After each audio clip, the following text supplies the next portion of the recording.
हाय future doctors, NEET 2025 का question है। देखो इसमें पूछ रहा है कि दो स्टेटमेंट दे रखे हैं, उनमें से ट्रू और फॉल्स बताने हैं। जिसमें पहला कह रहा है कि ferromagnetism is considered as extreme form of paramagnetism.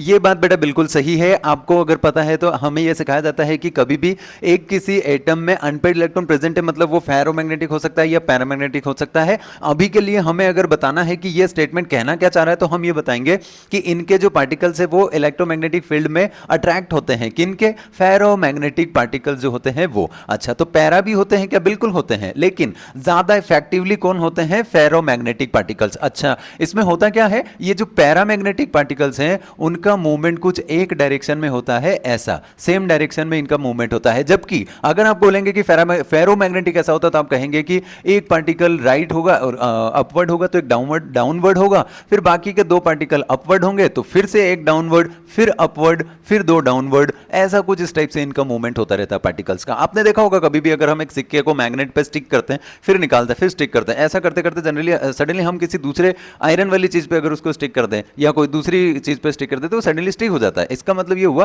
कि जब आप मैग्नेट पे स्टिक कर रहे थे ना, तब वो क्या होता है, एक ही डायरेक्शन में उसके पार्टिकल का मूवमेंट होने लगता है और सडनली आप उसकी डायरेक्शन मतलब किसी दूसरी चीज पे उसको चिपकाने की कोशिश करते, चिपक जाता है वो। ठीक है, ऐसा कुछ वो बोल रहा है। मतलब यहां पे ओवरऑल जो ये पॉइंट है ये है पार्टिकल्स के मूवमेंट के बारे में। अब ऐसे तो ये वाला स्टेटमेंट सही है। अच्छा, दूसरे की बात करें कि number of unpaired electron present in chromium 2 positive और नियोडाइमियम 3 पॉजिटिव। ये देखो क्रोमियम का जो 2 पॉजिटिव उसने बताया, इसका लास्ट शेल आपको पता होना चाहिए। नंबर होता है 24, 3d होता है 5 और 4s होता है 1। अगर इसमें से मैं 2 इलेक्ट्रॉन रिमूव कर दूं तो एक यहां से जाएगा, एक यहां से जाएगा। डी में बेटा 5 इलेक्ट्रॉन होते थे लेकिन बचे कितने? 4, तो 4 अनपेड इलेक्ट्रॉन है। अच्छा, अब आपसे नियोडाइमियम के बारे में पूछा जा रहा है, तो बेटा इसका जो होता है कॉन्फ़िगरेशन वो होता है 4f4 और 6s2। और अगर मैं इसमें से 3 इलेक्ट्रॉन निकालता हूं तो 2 यहां से जाएंगे, एक यहां से, मतलब 4f में बचे मेरे पास कितने इलेक्ट्रॉन? 3 इलेक्ट्रॉन। और आप जानते हैं कि f सब शेल में 7 ऑर्बिटल्स होते हैं, तो अभी उसमें 3 अनपेड इलेक्ट्रॉन है जबकि इसमें